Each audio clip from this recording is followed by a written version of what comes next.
మొదటి పేతురు మొదటి అధ్యాయము మొదటి పేతురు మొదటి అధ్యాయము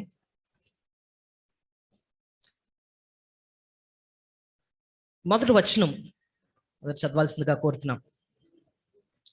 యేసుక్రీస్తు అపోస్తులైన పేతురు తండ్రి అయిన దేవుని భవిష్యత్ జ్ఞానమును బట్టి ఆత్మ వలన పరిశుద్ధతను పొందిన వారే విధేయులగుటకును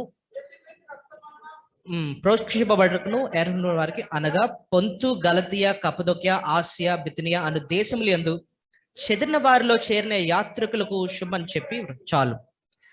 ఇక్కడ ఈ వచనంలో చాలా మాటలు ఉన్నాయి.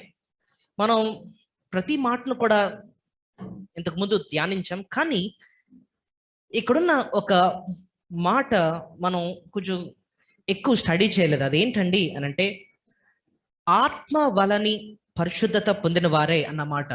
ఏ మాట? ఆత్మ వలని పరిశుద్ధత పొందిన వారే. ఈ వచనంలో పేతుర్ని పక్కన పెడితే ముగ్గురు వ్యక్తుల పేర్లు కనబడుతున్నాయి. యేసుక్రీస్తు, తండ్రి అయిన దేవుడు, పరిశుధాత్మ దేవుడు. ఉందా లేదండి? ఫస్ట్ వర్డ్ ఏముంది? యేసుక్రీస్తు అపోజిట్ పేతురు అంటే, సో యేసుక్రీస్తు పేరుంది. ఇంకా తండ్రి అయిన దేవుని, సో తండ్రి అయిన దేవుని పేరుంది. ఆత్మ వలన పరిశుద్ధత. సో ముగ్గురు పేర్లు కనబడుతున్నాయి. తండ్రి అయిన దేవుడు, యేసుక్రీస్తు, ఆత్మదేవుడు. సాధారణంగా ఎక్కువ తండ్రి అయిన దేవుని గురించి మనం స్టడీ చేసాం, యేసుక్రీస్తుని గురించి స్టడీ చేసాం. ఆత్మదేవుని గురించి మనం చాలా తక్కువ ధ్యానించాం. సో నేను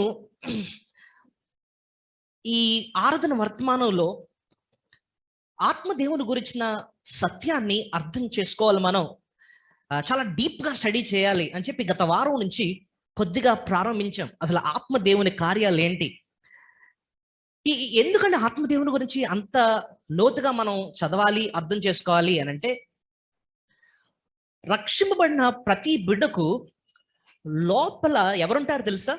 పరిశుధాత్మ దేవుడు ఉంటాడు. ఎవరుంటారు? పరిశుధాత్మ. ఎక్కడుందండి బైబిల్లో అని చూస్తే, మొదటి కొరింథీ 6వ అధ్యాయము 19వ వచనం. మొదటి కొరింథీ 6వ అధ్యాయం 19వ వచనం. మీ దేహము దేవుని వలన మీకు అనుగ్రహింపబడి మీలోనున్న పరిశుద్ధాత్మకు ఆలయమై ఉన్నదని మీరు ఎరుగరా? చూడండి అక్కడ లైన్, మీలోనున్న పరిశుద్ధాత్మకు ఆలయమై ఉన్నది. సో మీలో ఉన్న పరిశుద్ధ అంటే మనలో ఎవరున్నట్టు? అక్కడ అందరూ చెప్పాలి, మనలో ఎవరున్నారు? పరిశుద్ధాత్మ దేవుడు. సో అందరూ ఒప్పుకుంటారు కదా ఈ సత్యం. ఇప్పుడు నేను చిన్న విషయం చెప్తాను. మీరు ఒక ఇంట్లో 30 సంవత్సరాల నుంచి అక్కడే ఉంటున్నారు అనుకుందాం. మీరు ఎన్ని సంవత్సరాల నుంచి? 30 సంవత్సరాల నుంచి అదే ఇంట్లో ఉంటున్నారు. ఆ ఇంట్లో ఉన్నప్పుడు మీరు చాలా పేదరికాన్ని అనుభవించారు, చాలా కష్టాల్లో ఉన్నారు. రోజు ఇల్లు గడవడమే చాలా కష్టంగా ఉంటుంది. కానీ మొత్తం మీద ఎన్ని సంవత్సరాలు గడిపేశారు? 30 సంవత్సరాలు గడిపేశారండి. అయితే ఒకరోజు ఒక ఆయన మీ ఇంటికి వచ్చి, సార్ మీ ఇంట్లో ఒక చిన్న గొయ్యి తవ్వుతానండి అని అన్నాడు. ఏంటట? మీ ఇంట్లో చిన్న గొయ్యి తవ్వుతానండి అంటే, మీరు అంటారు దేనికండి అంటే, ఆ చిన్నది నాకు డౌట్ ఉందండి, ఒకసారి చిన్న గొయ్యి తవ్వాలి అంటున్నాడు. సరే తవ్వండి అని అన్నాం.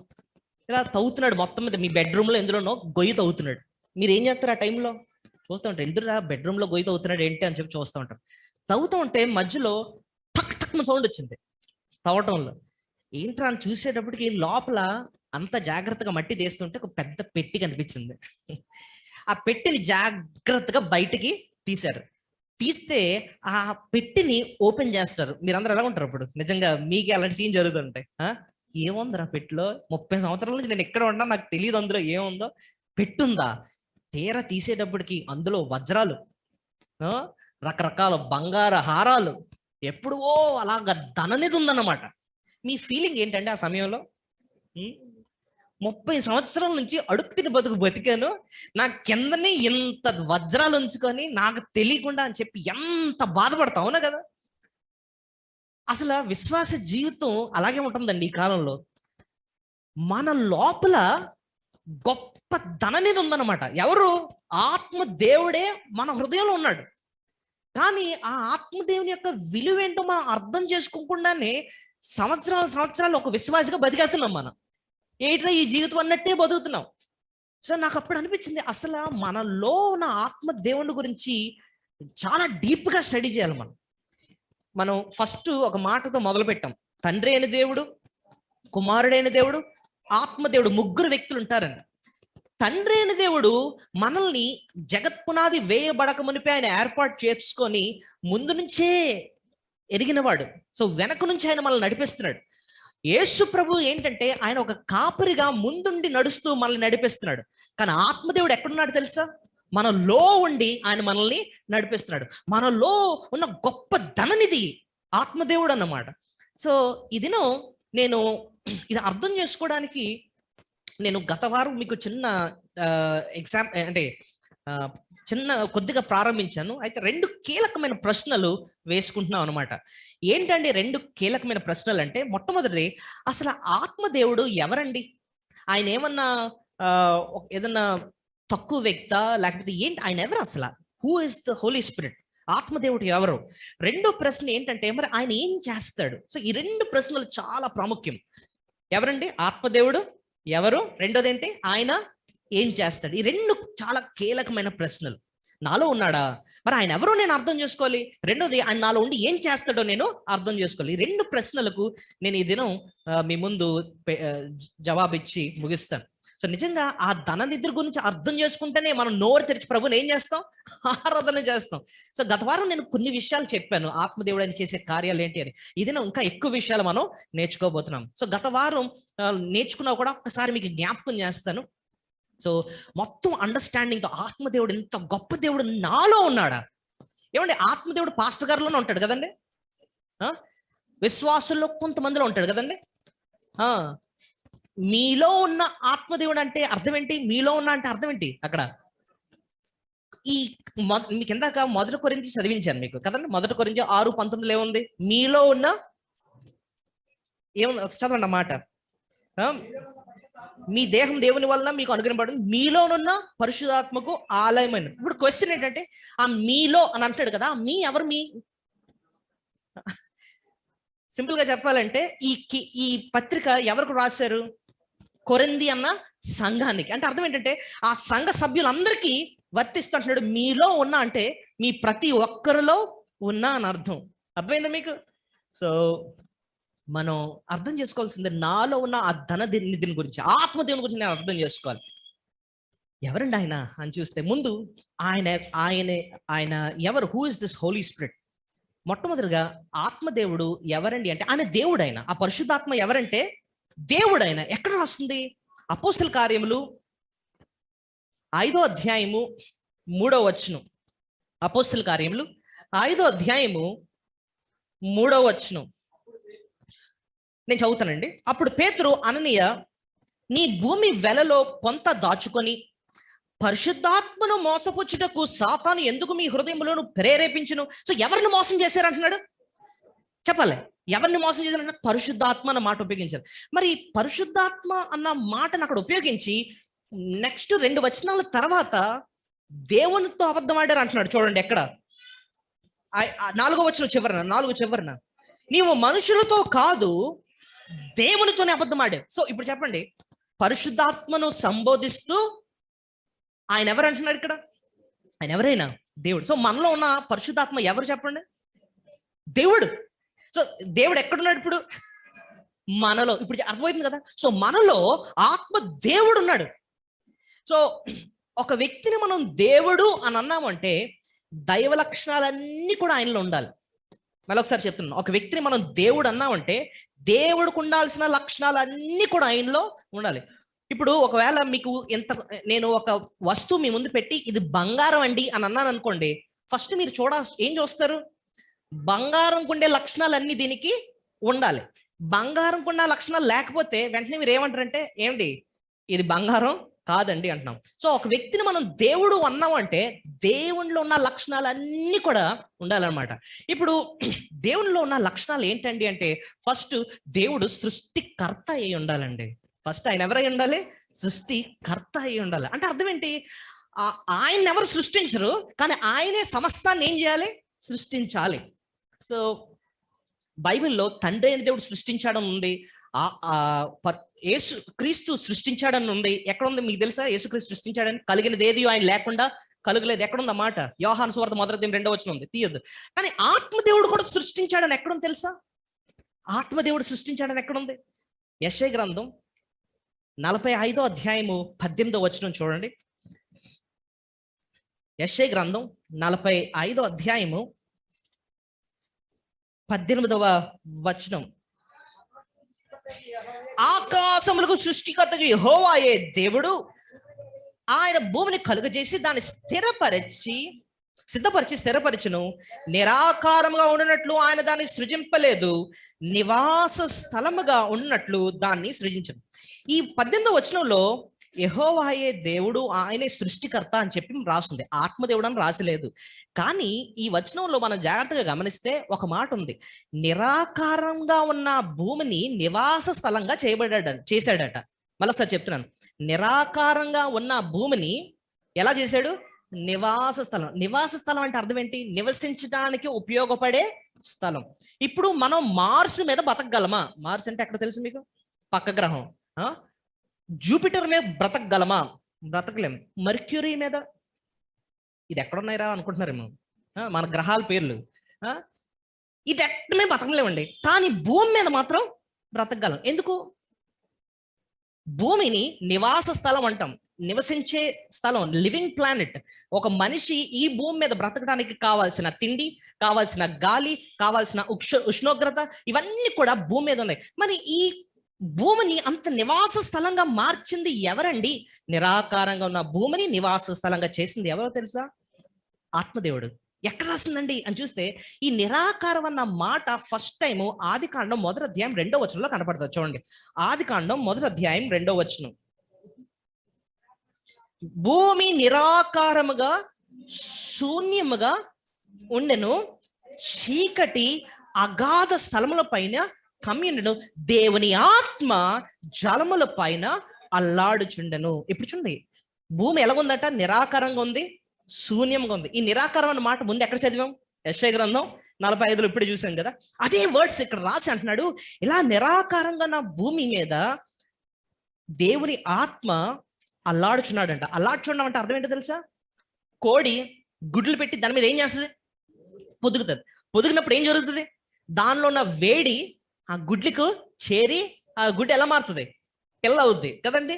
సేమ్ థింగ్, బ్రూడింగ్ అంటాం. అదే పదం ఇక్కడ జరుగుతుంది. ఆత్మదేవుడు జలములపై అల్లాడుతూ నిరాకారంగా శూన్యంగా ఎందుకు పనికిరాని ఆ భూమిని నివాస స్థలంగా చేస్తున్నాడు. నువ్వు నేను నివసించడానికి ఉపయోగపడేటట్టు చేస్తాను. సో అక్కడ మనకు అర్థమవుతుంది, ఆత్మదేవుడు ఈ సృష్టిలో పాత్ర ఉందా లేదా? ఉంది. ఆయన కూడా సృష్టిస్తున్నాడు. యేసు ప్రభు సృష్టించాడు, తండ్రి అయిన దేవుడు సృష్టించాడు, ఆత్మదేవుడు కూడా ఇక్కడ సృష్టిస్తున్నాడు. సో మనకు అర్థమవుతుంది, మనలో ఉన్న ఆత్మదేవుడు ఆయన ఎవరైనా సృష్టికర్త. అంత సృష్టికర్త అయిన దేవుడు మనలో ఉన్నాడు. ఇంకా ఆత్మదేవుడు సృష్టికర్త అయినా అండి, ఇంకేమున్నాయండి ఆయనలో అని చూస్తే ఆయన నిత్యుడు అంటండి. ఆయన ఎవరంట? నిత్యుడు అంటే అర్థం ఏంటి? ఆయనకు చావు లేదు, ఎల్లప్పుడూ జీవిస్తున్నవాడు. ఎక్కడ రాస్తుంది? హెబ్రీ పత్రిక 9:14 చూడండి. హెబ్రీ పత్రిక 9:14 నిత్యుడుగు ఆత్మ అని ఉంటుంది చూడండి. నిత్యుడుగు ఆత్మ. Hebrews chapter 9:14. చాలు, అదే కావాలి మనకి, ఆ వర్డే కావాలి. ఆత్మదేవునికి ఏమని రాస్తుంది ఇక్కడ? నిత్యుడుగు ఆత్మ. అందరూ చెప్పండి ఆ మాట. సో ఆత్మదేవుడు ఎంతకాలం జీవిస్తాడు? ఆయన నిత్యుడు. నిత్యుడు అంటే అర్థం ఏంటంటేనండి, ఇప్పుడు ప్రారంభమై యుగాలు జీవించడం అని కాదు. ఆయనకి ఆది అంతము లేదనమాట, ఎల్లప్పుడూ ఉండేవాడు. యేసు ప్రభు ఆ మాట అన్నాడు, నాకు ఆది అంతం లేనివాడిని, నేను ఎల్లప్పుడూ ఉన్నవాడిని, ఆల్ఫా ఒమేగా. తండ్రి అని దేవుడు ఎల్లప్పుడూ జీవించేవాడు, ఆత్మ దేవుడు కూడా ఎల్లప్పుడూ జీవించేవాడు. ఇంకా ఆత్మదేవుడు దేవుడై, ఆయన నిజమైన దేవుడు అంటే ఆయన సృష్టికర్త మాత్రమే కాదు, నిత్యుడై ఉండడమే మాత్రమే కాదు, ఆయన సర్వశక్తిమంతుడై ఉండాలి. సర్వశక్తిమంతుడు అంటే అర్థం ఏంటి? అందరికంటే శక్తిమంతుడై ఉండాలి. ఆత్మదేవుడు సర్వశక్తిమంతుడని ఎలా రాస్తుందండి? ఎక్కడ రాస్తుందంటే అందరికీ పరిచయమైన వచనం. క్రిస్మస్ టైంలో ఎక్కువ వచనాలు చదువుతూ ఉంటాం. లూకాసు వార్త 1:35. లూకాసు వార్త 1:35. Luke chapter 1:35. దూత పరిశుద్ధాత్మ నీ మీదకి వచ్చును, సర్వోన్నతుని శక్తి నిన్ను కమ్ముకొనును. ఆ మాట చూసారా? పరిశుద్ధాత్మ నీ మీదకి వచ్చును. ఎవరితో మాట్లాడుతున్నారు ఈ మాట? గాబ్రియేలు దూత మరియతో చెప్తున్న పాట అంటున్నాడు, పరిశుద్ధాత్మ నీ మీదకి వచ్చును, సర్వోన్నతుని శక్తి నిన్ను కమ్ముకొను. సో ఆ పరిశుద్ధాత్మకు సర్వోన్నతుని శక్తి అంటే అర్థం ఏంటి? సర్వ శక్తిమంతుడు అని అర్థం. సో మనలో ఉన్న ఆత్మదేవుడు ఎవరెవరు మీరే చెప్పవచ్చు. ఇప్పుడు 3 లక్షణాలు చెప్పాను. ఆయన సృష్టికర్త, నిత్యుడు ఆయన, ఇంకా సర్వ శక్తిమంతుడు. ఇంకోటి తెలుసా, ఆ దేవునికి ఉండే ఇంకో లక్షణం ఏంటంటే ఒకే టైంలో ప్రతి చోట ఉండాలండి. ఇప్పుడు నేనున్నాను, అయితే టౌన్ చర్చ్లో ఉండాలి, లేకపోతే ఋషికొండ చర్చ్లో ఉన్నారు. ఇక్కడ ఉన్నాను అంటే అక్కడ ఉండలేను, అక్కడ ఉన్నానంటే ఇక్కడ ఉండలేను. కానీ దేవుడు ఒకే సమయంలో ఎక్కడేంటి ప్రతి చోట కూడా ఆయన ఉండగలిగిన వాడు. ఆత్మదేవునికి ఆ శక్తి ఉందా అండి అంటే ఉంది. ఎక్కడ రాస్తుంది? కీర్తన 139 అధ్యాయము చూడండి దయచేసి. కీర్తన 139 అధ్యాయము 6వ వచనం అనుకుంటా. తీసిన వారు చదవండి. 7వ వచనం చదువుదాం. నీ ఆత్మ యొద్ద నుండి నేనెక్కడికి పోవదును, నీ సన్నిధి నుండి నేనెక్కడికి పారిపోవదును. నేను ఆకాశంకి ఎక్కినను, నీవు అక్కడున్నావు. నేను పాతాళమందు పండుకొనినను, నీవు అక్కడను ఉన్నావు. నేను వేకువ రెక్కలు కట్టుకొని సముద్ర దిగంతముల్లో నివసించినను, అక్కడను నీ చెయ్యి నన్ను నడిపించును, నీ కుడి చెయ్యి నన్ను పట్టుకును. ఇక్కడ చూడండి, ఇక్కడ ఈ వచనాలు చూసారా? నీ ఆత్మ యొద్ద నుండి నేను ఎక్కడికి పోదును అంటే అర్థం ఏంటి? నీ ఆత్మ అంటే అర్థం ఏంటి? ఎవరా మాట? పరిశుద్ధాత్మ దేవుని గురించి. ఎక్కడికి వెళ్ళిపోగలను? నీ సన్నిధి నుండి నేను ఎక్కడికి పారిపోగలను? నేను ఆకాశంలోకి ఎక్కినను, నీవు అక్కడ ఉన్నావు. నేను అక్కడికి వెళ్ళి దాక్కుందామంటే నువ్వు అక్కడ కనబడుతున్నావు. ఇంకా నేను పాతాళమందు పండుకున్నను, నీవు అక్కడున్నావు. నేను వేకువ రెక్కలు కట్టుకుని సముద్ర దిగంతంలో నివసించును, అక్కడ కూడా నీ చెయ్యి నన్ను నడిపించును, నీ కుడి చెయ్యి నన్ను పట్టుకును. నేను ఎక్కడ పారిపోగలను? నేను ఎక్కడికి వెళ్ళినా కూడా నువ్వు ఉన్నావు అంటే దాని అర్థం ఏంటి? ఆత్మదేవుడు ఒకే సమయంలో ప్రతి చోట కూడా ఉండగలిగిన దేవుడు. అందుకోసం నాలో ఉంటున్నాడు, మీలో ఉంటున్నాడు. రక్షింపబడ్డా అంటే ప్రతి ఒక్కరిలో కూడా ఉండగలుగుతున్నాడు ఆయన. ఆయనలో ఉన్న శక్తి. ఇలాంటి లక్షణం ఆయనలో ఎందుకు ఉందండి అంటే ఆయన ఎవరైనా దేవుడు. దేవుడు ఏమండి, ఒక్క విషయం, ఈ లోకంలో మనోళ్ళు ఈ లక్షణాలు లేనోళ్ళు కూడా దేవుడు అనేస్తున్నారు కదండి. ఈ లక్షణాలు ఇప్పుడు గాడ్ ఆఫ్ క్రికెట్ అండి అని అంటున్నాడు. ఎవడంటాడు? ఈ సచిన్ టెండూల్కర్నో లేకపోతే విరాట్ అమ్మో గాడ్ ఆఫ్ క్రికెట్. ఇప్పుడు మనం వెంటనే అడగాల్సింది అంటే, బాబు నాకు తెలిసి దేవుడికి ఉండాల్సిన లక్షణాలు సృష్టికర్త, ఇంకా నిత్యుడై ఉండాలి, ఇంకా సర్వశక్తిమంతుడై ఉండాలి, ఒకే సమయంలో ప్రతి చోట ఉండగల అంటే సర్వాంతర్యామి అంటారు అన్నమాట. ఒకే చోట ప్రతి చోట ఉండగలగాలి. మరి ఇవన్నీ ఆ వ్యక్తిలో ఉన్నాయా అండి అంటే అవన్నీ లేవు. మరి దేవుడు నా పదం అతనికి ఎందుకు పెట్టారండి అంటే ఆ దేవుడికి ఉండాల్సిన లక్షణాలు ఏంటో నీకు తెలియదు కాబట్టి. ఇప్పుడు నీకు తెలుస్తున్నాయి కాబట్టి నీకు అర్థమవుతుంది, అమ్మో నేను ఒక్కడిని దేవుడని నమస్కారం పెట్టాలి అంటే ఆయన నా సృష్టికర్త అయి ఉండాలి, ఆయన నిత్యుడై ఉండాలి, ఆయన సర్వశక్తిమంతుడై ఉండాలి, సర్వాంతర్యామి అయి ఉండాలి. అంతేకాదు సర్వజ్ఞాని అయి ఉండాలి. ఆయన ఎవరైనా సర్వజ్ఞాని అంటే అర్థం ఏంటంటే అందరికంటే జ్ఞానవంతుడై ఉండాలి. మనం ఇవాళ చదువుతుంది ఓన్లీ ఆత్మదేవుని గురించి. ఆత్మదేవుడు సర్వజ్ఞాని అని ఎక్కడ రాస్తుందండి బైబిల్లో అని చూస్తే యెషయా గ్రంథం 40వ అధ్యాయము 13వ వచనం చూడండి. యెషయా గ్రంథం 40వ అధ్యాయము 13వ వచనం చూడండి. ఇక్కడ మంచి ప్రశ్నలు వేస్తాడు. ఐజియా 40:13 యెహోవా ఆత్మకు నేర్పిన వాడెవడు? ఆయనకు మంత్రి అయి ఆయనకు బోధించిన వాడెవడు? ఎవని యొద్ద ఆయన ఆలోచన అడిగాను? ఆయనకు వివేకము కలుగు చేసిన వాడెవడు? న్యాయ మార్గమును గురించి ఆయనకు నేర్పిన వాడెవడు? ఆయనకు జ్ఞానమును అభ్యసింపజేసిన వాడెవడు? ఆయనకు బుద్ధి మార్గము బోధించిన వాడెవడు? చూడండి, ఈ ప్రశ్నలు ఎందుకు ఇస్తారు చెప్పండి. ఆయనకు చెప్పినోడెవడు? ఆయనకి చెప్పినోడెవడు అంటే అర్థం ఏంటి? ఆయనకి చెప్పే అంతటోడు ఎవడు లేడు, ఆయనకు అంతా తెలుసు అని అర్థం అనమాట. ఈ వచనం బట్టి మనకి ఏమైనా అర్థం అవుతుంది? ఆత్మదేవుడు ఎవరు? ఆయన భలే చెప్పారు. ఎవరైనా సర్వజ్ఞాని అయిన. సో ఇంతకీ ఈ సర్వజ్ఞాని, ఈ సర్వశక్తిమంతుడు, ఈ సర్వాంతర్యామి, ఈ నిత్యుడు, ఈ సృష్టికర్త ఎక్కడున్నాడండి?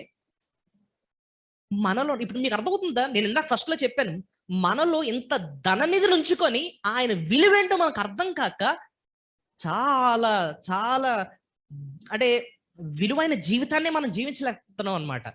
దేవా, ఇంత గొప్ప దేవుడు నాలో ఉన్నాడా? ఆ మాటే మనల్ని ఎంతో ఆదరించాలి, ఆ మాట ఎంతో మనల్ని ధైర్యపరచాలన్నమాట. ఎంత గొప్ప దేవుడు నాలో ఉన్నాడని అర్థం చేసుకోవచ్చు. సో ఈ లక్షణాలు మనం ముందు అర్థం చేసుకున్నాం. ఇంకా దైవ లక్షణాలు చాలా ఉన్నాయి. అయితే ఆయన పరిశుద్ధుడని, అందుకోసం ఆత్మకు ఏం పేరు పెట్టారు?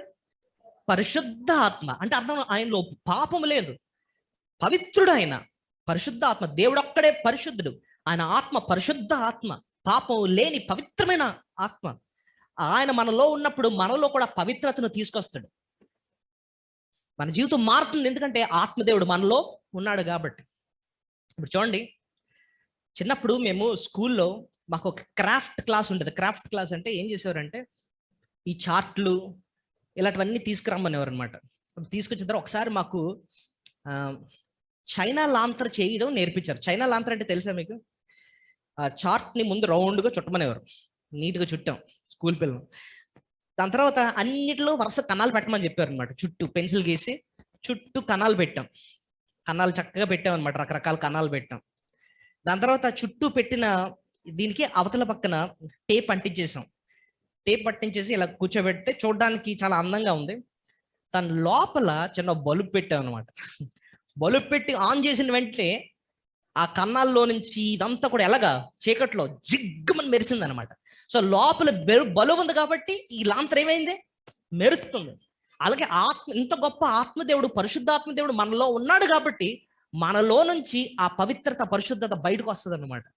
ఆయనే మనలో లేడంటే ఆ చేంజ్ మనలో కనిపించదు. పరిశుద్ధాత్మ దేవుడు, ఇంత గొప్ప దేవుడు మనలో ఉన్నాడు. అయితే ఇప్పుడు పాయింట్ ఏంటంటే, ఇంత గొప్ప దేవుడు మనలో ఉన్నాడు కదా, ఏం చేస్తాడండి?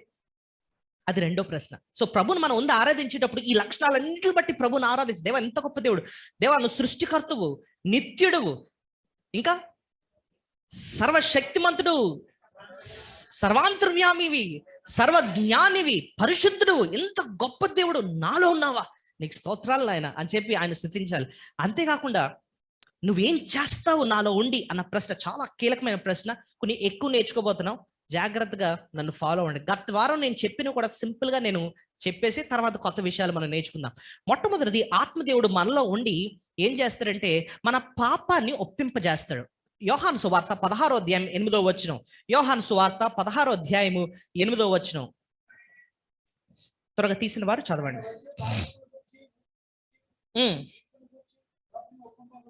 ఆయన వచ్చి పాపమును గూర్చి, నీతిని గూర్చి, తీర్పును గూర్చి లోకమును ఒప్పింపజేయును. చూడండి, ఇక్కడ ఉన్న మాట దేని గురించి ఒప్పింపజేస్తాడట? పాపముల గురించి ఒప్పింపజేస్తాడట, నీతిని గురించి ఒప్పింపజేస్తాడట, తీర్పును గురించి ఒప్పింపజేస్తాడు. చూడండి, సేవకులు వాక్యం చెప్తారు, కానీ ఆ మాటలు ఒక వ్యక్తి హృదయంలో తీసుకెళ్ళి తన పాప స్థితి ఏంటో గుర్తించి, అవును నేను దేవునికి వ్యతిరేకంగా జీవిస్తున్నాను, నేను ఒప్పుకుంటున్నాను, నాకు తీర్పు ఉంది, దేవుడు నీతిగల దేవుడు, న్యాయవంతుడు, ఆయన ముందు నేను నించోబోతున్నాను, నాకు శిక్ష న్యాయమే అని చెప్పి ఒప్పుకునేటట్టు చేసేది ఎవరట? ఆత్మదేవుడు. లేకపోతే ఆయన కానీ ఒప్పింప చెప్తే ఎలా రెస్పాండ్ అవుతారు తెలుసా మనుషులు? వాళ్ళు అలాగే చెప్తారా, అలాగే ఎవరు బతకగలరు, అలా బతికితే మనకు ఎలా సాధ్యం అవుద్ది అని చెప్పి రెట్టమతంగానే ఆలోచిస్తారు. కానీ ఆత్మదేవుడు కానీ కార్యం చేస్తేనంట ఒప్పుకుంటారంట, అవునవును నా జీవితం బాగాలేదు దేవుని దృష్టిలో, నేను సరి చేసుకోవాలని చెప్పి మనలో ఉన్న పాప స్థితిని ఒప్పింపజేసేది ఎవరంటే చెప్పండి? ఆత్మదేవుడు అంట, ఆత్మదేవుడు. సో ఎందుకంటే మన పాప స్థితిని ఒప్పుకుంటేనే రక్షకుడైన యేసు ప్రభు దగ్గరకు వస్తాం. నేనే మంచోడిని అని అనుకుంటే అసలు రక్షకుడి దగ్గరికే రాము. నాకు ఏ రోగం లేదండి, నేను బాగానే ఉన్నాను అన్నాడు డాక్టర్ దగ్గరికి వెళ్తాడు? అసలు వెళ్ళడు. డాక్టరా ఎందుకు, నేను వెళ్ళను అంటాడు.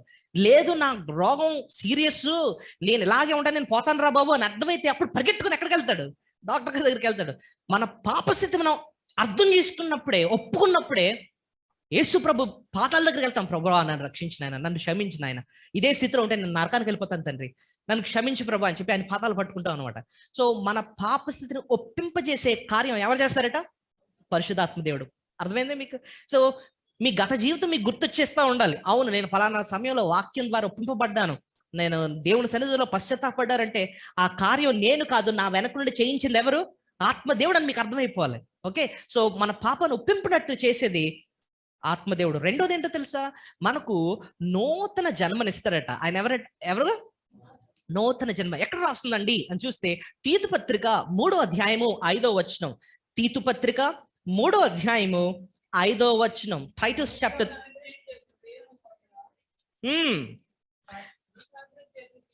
మనము నీతిని అనుసరించి చేసిన క్రియల మూలముగా కాక తన కనికరము చొప్పుననే పునర్జన్మ సంబంధమైన స్నానము ద్వారా పరిశుద్ధాత్మ మనకు నూతన స్వభావము కలుగజేయుట ద్వారాను మనల్ని రక్షించను. ఇక్కడున్న మాట చూడండి, పునర్జన్మ సంబంధమైన స్నానము అన్న పదం కనిపించిందా మీకు? ఎక్కడుంది అది? అదే వచనంలో తన కనికరము చొప్పుననే ఏముంది అక్కడ? పునర్జన్మ సంబంధమైన స్నానం. పునర్జన్మ అంటే అర్థం ఏంటి? ఒక క్రొత్త జన్మ లేదా తిరిగి జన్మించటం. జన్మించడం అంటే అర్థం ఏంటి? జన్మించటం. బిడ్డ జన్మించాడండి అంటే అర్థం ఏంటి? పుట్టాడు, ఒక కొత్త జీవితం ప్రారంభమైంది అని అర్థం. దేవుడు అంటండి మన జీవితంలో ఒక క్రొత్త జీవితాన్ని ఇస్తాడంటండి. పాత జీవితాన్ని తీసేసి ఏమిస్తాడు? క్రొత్త జీవితాన్ని ఇస్తాడు. ఏ ఆత్మదేవుడు మనలో ఉండి చేసే కార్యం అది. దీన్ని అర్థం అవడానికి ఒక చిన్న ఎగ్జాంపుల్ చెప్తాను, జాగ్రత్త వినండి. క్రొత్త జన్మ దేవుడు మనకి ఇవ్వకపోతే పరిస్థితి ఏంటో మీకు అర్థం చేయిస్తున్నాను. మీ ఇంట్లో ఒక పెద్ద చెట్టు ఉంది. చెట్టుకి ఏముంటాయి? పెద్ద కాడలు ఉంటాయి కదా, బ్రాంచెస్ ఉంటాయి. మీరు ఒక పెద్ద కత్తి తీసుకున్నారు, తీసుకొని ఒక పెద్ద కాడని గట్టిగా కట్ చేసి పడేశారు. బయట పడిపోయింది అది. ఇప్పుడు అది బ్రతుకుందా, చచ్చిపోయిందా? చచ్చిపోయింది ఆల్రెడీ కదండి, చచ్చిపోయింది. ఎలా చచ్చిపోయిందని ఎలా చెప్తారు? మీరు చూస్తుండగానే అది అలాగలగలగ వాడిపోద్ది. వాడిపోయి ఆకంతా ఎండిపోయి ఇంక చచ్చిపోద్ది అనమాట. అర్థమవుతుంది మీకు? అయితే ఇప్పుడు మన పరిస్థితి కూడా అదే. ఎలా తెలుసా? ఏ రోజైతే మనిషి పాపం చేశాడో దేవుడి నుంచి సెపరేట్ అయిపోయాడు అనమాట. ఏ రోజైతే దేవుడి నుంచి సెపరేట్ అయ్యాడో చచ్చిన స్థితే మంద కూడా. ఈ లోకంలో బ్రతుకుతున్నాం, అంతా బాగానే ఉంది, కానీ when we die and then go to hell. చచ్చిపోతాం, తర్వాత ఎక్కడికి వెళ్ళిపోతాం? నిత్య నరకానికి వెళ్ళిపోతాం. అంత ఘోరమైన స్థితి. అయితే ఇప్పుడు మీరు ఇంకో పని చేశారు. తెంపేసిన ఆ మొక్కను తీసుకొచ్చి మళ్ళీ అంటుకట్టారు. అంటుకట్టడం అంటే అర్థం ఏంటి? ఈ చెట్టును చెక్కి దీన్ని తీసుకొచ్చి దాన్ని కంటించి గట్టిగా కట్టేశారు. ఏం జరుగుతుంది? ఈ చెట్టులో ఉన్న ఈ జీవం, ఈ సారం మళ్ళీ ఆ కొమ్మలోకి వెళ్ళి చచ్చిపోయిన ఆ కొమ్మ ఏమవుతుంది? మళ్ళీ జీవం వస్తుంది దానికి. సేమ్ థింగ్ అదే మనకు చేశాడండి. క్రొత్త జన్మ అంటే ఏంటో తెలుసా?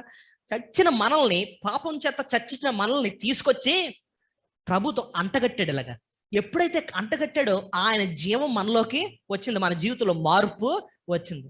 అందుకోసం అక్కడ ఉన్న మాట చూడండి, పునర్జన్మ సంబంధమైన స్నానం ద్వారా పరిశుద్ధాత్మ మనకు ఏ స్వభావం? అదే నూతన స్వభావం. అంటే అర్థం ఏంటి? పాత స్వభావం పోయింది, ఇప్పుడు ఏమొచ్చిందట? ఇంతకు ముందు జాన్ సుందర్ వేరు, ఇంతకు ముందు నా మాట తీరు, ఇంతకు ముందు నా ఆలోచన, ఇంతకు ముందు నా నడవడిక, నా ప్రవర్తన వేరు. కానీ ఇప్పుడు నాలో మార్పు వచ్చింది. బూత్ తిట్టడానికి కూడా, బాబాయ్ బూత్ తిట్టకూడదురా, చెడు చూస్తామో, చెడు చూడకూడదురా, ఏదైనా చెడ్డ పని చేయడం ముందు ఆలోచన, బాబాయ్ ఇలాంటి చేయకూడదు, ఇంకా ఆపేయాలరా. ఏంటి ఈ డేట్ ఎంత మార్పు, ఎంత డిఫరెన్స్ వస్తుంది వీడికి అంటే? మనలో మార్పు ఎవరు తీసుకొచ్చారు? ఆత్మదేవుడు ఆ మార్పును తీసుకొచ్చాడు. గొంగళ పురుగు ఎలా మారిపోయింది? సీతాకోక చిలుకలాగా మారింది. ఇంతకుముందు పాకే గొంగళ పురుగు ఇప్పుడు ఎగురుతుంది. ఇంతకుముందు అసహ్యంగా ఉన్న గొంగళ పురుగు ఇప్పుడు అందంగా ఉంది. ఇంతకుముందు పసరు తినే గొంగళ పురుగు ఇప్పుడు తేనె తింటుంది. ఇంతకుముందు నష్టం చేసే గొంగళ పురుగు ఇప్పుడు ఫలాలు ఉత్పత్తి అవడానికి సహాయపడుతుంది. ఎంత మార్పు వచ్చినా ఆ జీవి కాదు, అలాంటి మార్పు దేవుడు నీలో నాలో తీసుకొచ్చాడు. ఈ కార్యం ఎవరు చేశారండి అంటే ఆత్మదేవుడు చేశాడు. సో ఆత్మదేవుని కార్యాలు ఒకటి ఏంటంటే ఏం చూసాం? మళ్ళీ ఏం చేస్తాడు ఆయన? పాపాన్ని ఒప్పింపజేస్తాడు. రెండోది మనలో నూతన జన్మ, ఒక మాటలో చెప్పండి అంటే నూతన జన్మను లేదా నూతన స్వభావాన్ని మనలోకి తీసుకొస్తాడు. మూడోది ఆయన నూతన జన్మ ఇవ్వడం మాత్రమే కాదంటండి, మనల్ని తీసుకొచ్చి ప్రభు యొక్క సంఘములోకి చేరుస్తాడట, ప్రభు యొక్క శరీరంలోకి చేరుస్తాడు. అది ఎక్కడ రాస్తుంది? 1 కొరింథీ 12వ అధ్యాయము 13వ వచనం. 1 కొరింథీ 12వ అధ్యాయము 13వ వచనం. ఏలయనగా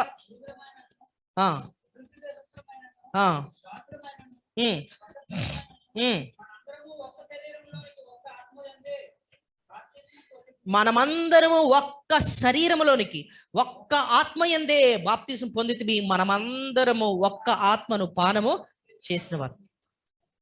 ఈ మాటలో చూసారా, మనమందరము ఒక్క శరీరములోనికి ఒక్క ఆత్మయందే బాప్తిసం పొందితిమి, మనమందరూ ఒక్క ఆత్మను పానము చేసింది. ఒక్క శరీరములోనికి అంటే అర్థం ఏంటంటే, మనల్ని ప్రభు ఆత్మదేవుడు ఏం చేస్తున్నాడు? ఆయన శరీరంలోనికి తీసుకొస్తున్నాడంట. ఇక్కడ మీకు ఒక చిన్న క్లారిఫికేషన్ ఇవ్వాలి నేను. మనమందరము ఒక శరీరంలోనికి ఒక్క ఆత్మయందే బాప్తీసం పొందితివి అన్న మాట ఉపయోగం ఉంది. బాప్తీసం అన్న మాట ఇక్కడ ఉపయోగించారు ఏంటండి? బాప్తీసం అంటే అర్థం ఏంటండి ఇక్కడ అని అనొచ్చు. సాధారణంగా మనకు తెలిసిన బాప్తీసం అంటే ఏంటి? మనకు తెలిసిన బాప్తీస కార్యక్రమాలు అంటే ఏం చేస్తారు? అక్కడ ఒక వ్యక్తిని తీసుకొచ్చి నీటిలో ముంచుతారు. ఓకే, సో ఆ బాప్తీస కార్యక్రమం కోసం కాదు ఇక్కడ మాట్లాడింది. బాప్తిసం అంటే అర్థం ఏంటంటే ముంచడం. చెప్పండి, ముంచడం. ఆత్మదేవుడట మనల్ని తీసుకొచ్చి ప్రభు యొక్క శరీరంలోకి ముంచుతాడట. అది దాని అర్థం. ఇక్కడ ఆయన శరీరంలోకి చేరుస్తాడు. ఫర్ ఎగ్జాంపుల్, బేతెల్ అసెంబ్లీ అన్న సంఘం ఉంది, ప్రభు దేవుని సంఘం. మిమ్మల్ని ఎక్కడెక్కడి నుంచో తీసుకొచ్చి ఈ సంఘంలో ఏం చేశాడు? ఆయన నాటాడు, చేర్చాడు, ముంచాడు, ఒక రకంగా చెప్పాలంటే. సో ఇది ఆత్మదేవుని కార్యం అనమాట, ఒక శరీరంలోకి తీసుకొచ్చాడు. సో చెప్పండి, ఆత్మదేవుడు ఏంటేంటి చేస్తూ ఉంటాడు మన జీవితంలో? పాపాన్ని ఒప్పింపజేశాడు, నూతన జన్మనిచ్చాడు, మూడోది ఒక సంఘంలోకి చేర్చాడు లేదా నాటాడు.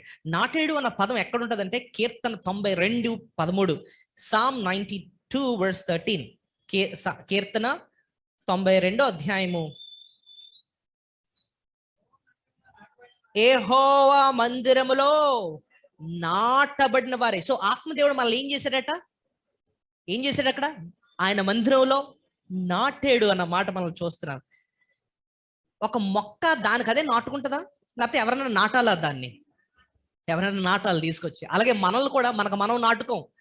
ఎక్కడి నుంచో ప్రభు మనల్ని తీసుకొచ్చి ఆయన సంఘంలో మనల్ని ఏం చేశాడంటే నాటాడు. అందుబట్టే ఆయనకి ఎన్నో వందనాలు చెల్లించాలి. అంతేకాదండి, ఆత్మదేవుడు ఇంకొక గొప్ప కార్యం చేస్తాడట. ఏంటో తెలుసా? మన లోపల నుంచి ప్రేరేపిస్తాడట. ఏంటో తెలుసా? నువ్వు దేవుని బిడ్డవి, నువ్వు ఆయనకు ప్రార్థన చేసుకో, నీకు దేవునికి ఒక సంబంధం ఉంది, ఆయన నీ తండ్రి ఆయన అని చెప్పి లోపల నుంచి ప్రేరేపణిస్తూ ఉంటాడట. అది ఎక్కడ రాస్తుందండి అని చూస్తే, రోమిల్కి రాసిన పత్రిక 8వ అధ్యాయము 16వ వచనం. రోమిల్కి రాసిన పత్రిక 8వ అధ్యాయము 16వ వచనం. మనము దేవుని పిల్లలమని ఆత్మ తానే మన ఆత్మతో కూడా సాక్ష్యం ఇచ్చుచున్నాడు. ఇప్పుడు చూడండి, మనము దేవుని పిల్లలమని ఆత్మ తానే మన ఆత్మతో కూడా సాక్ష్యం ఇచ్చుచున్నాడు. చూడండి, ఈ పాయింట్ చాలా కీలకమైందండి.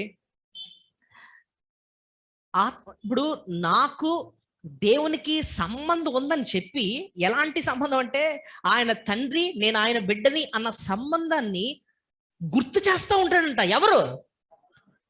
నీకు కష్టంలో ఉన్నావు అనుకో, ఇంట్లో పడుకున్నావు, ఈ కష్టాలన్నీ గుర్తొచ్చేస్తున్నాయి.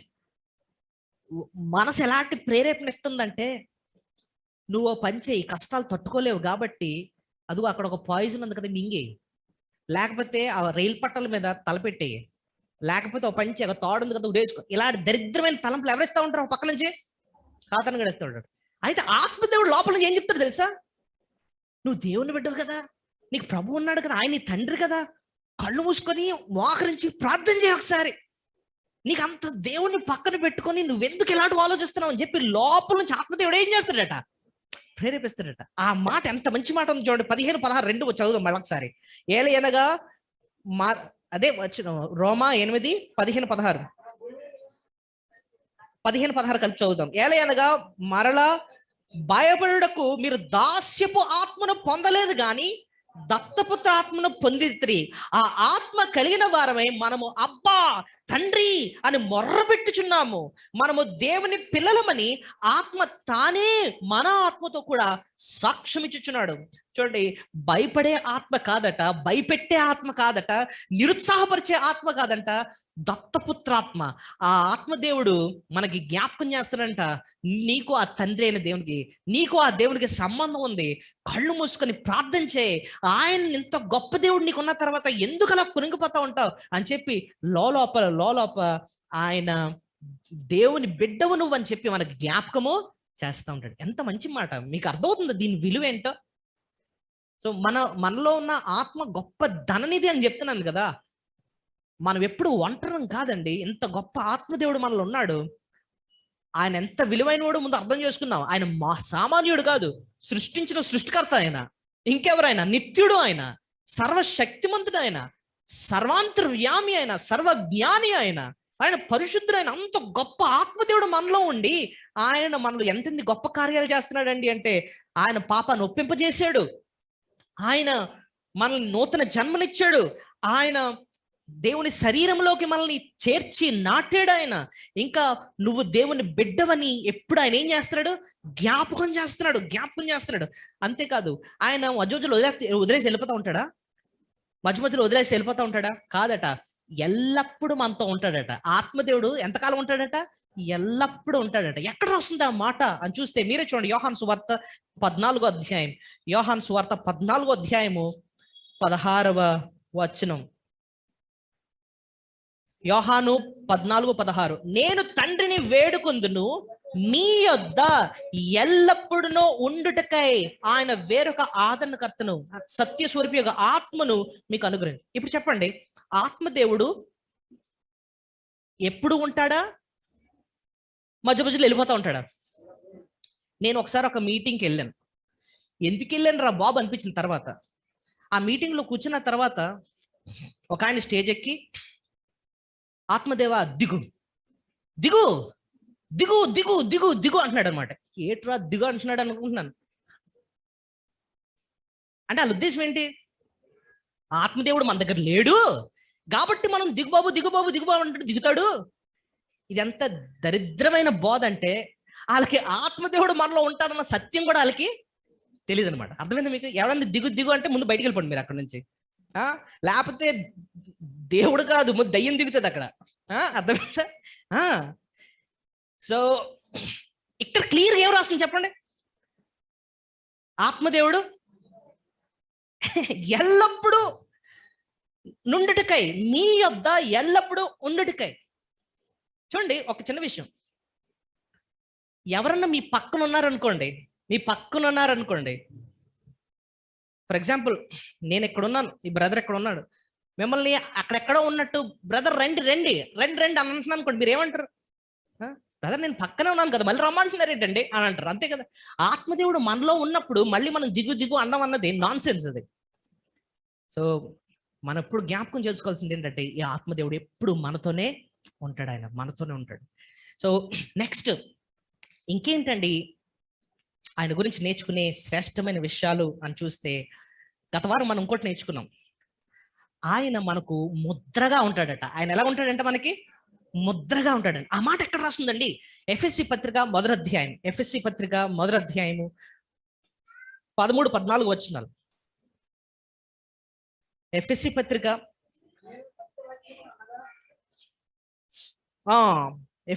మొదటి అధ్యాయం 13-14 వచనాలు. మీరును సత్యవాక్యమును అనగా మీ రక్షణ సువార్తను విని క్రీస్తునందు విశ్వాసం ఉంచి వాగ్దానము చేయబడిన ఆత్మచేత ముద్రింపబడితిరి. చెప్పండి ఆ మాట, ఆత్మచేత ముద్రింపబడితిరి.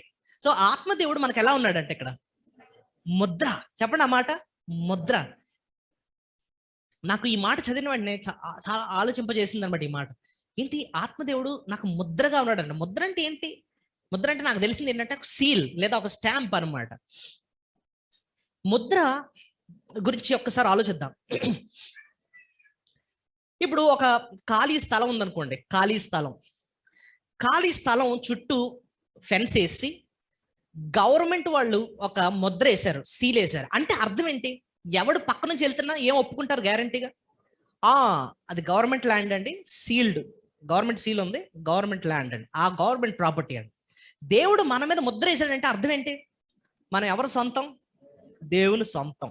గుర్తుపెట్టుకోండి, చాలా కీలకమైన పాయింట్ అది. సో దేవుని సొంతం మనం. అంతేకాదు, సైతాన్ గడు వచ్చి మనల్ని ఏమో ముట్టడానికి ట్రై చేస్తున్నాడు అనుకోండి, వాడు ఫస్ట్ కనిపించేది ఏంటో తెలుసా? ఈ ముద్ర. అమ్మ బాబోయ్, ఈ వ్యక్తి ఎవరికి సంబంధించినాడు? దేవుడు సంబంధించినాడు, వీడి జోలికి వెళ్ళకూడదురా బాబు. సైతాన్ గడు మన దగ్గరికి రాడు, దయ్యం మన దగ్గరికి రాదు. విశ్వాసికి దయ్యం పడుతుందా? చెప్పాలండి ఆన్సర్. నాకు ఒకసారి ఒక ఆవిడ ఫోన్ చేసింది, సాయంత్రం అయినప్పటికీ సైతాన్ వచ్చేస్తున్నాడండి నా మీదకి అని అన్నాడు. సాయంత్రం అయినప్పుడు సైతాన్ వచ్చేస్తున్నాడా? ఏమమ్మా నీ దగ్గరికి ఎందుకు వస్తున్నాడమ్మా అని అన్నా. వచ్చేస్తున్నాడండి. ఎలా ఉంటాడు సైతాన్ అంటే? వచ్చేస్తున్నాడండి మీదకి, ఎక్కడే కూర్చుంటున్నాడండి, నా నెత్తి మీదకి వచ్చి కూర్చుంటున్నాడు. నేను అన్నాను, నువ్వు నిజంగా దేవుని యొక్క ముద్ర ఉంటే, ఆత్మదేవుని ముద్ర ఉంటే సైతాన్ గడు నీ దగ్గరికి రాడు. వస్తున్నాడంటే ఏంటి దాని అర్థం?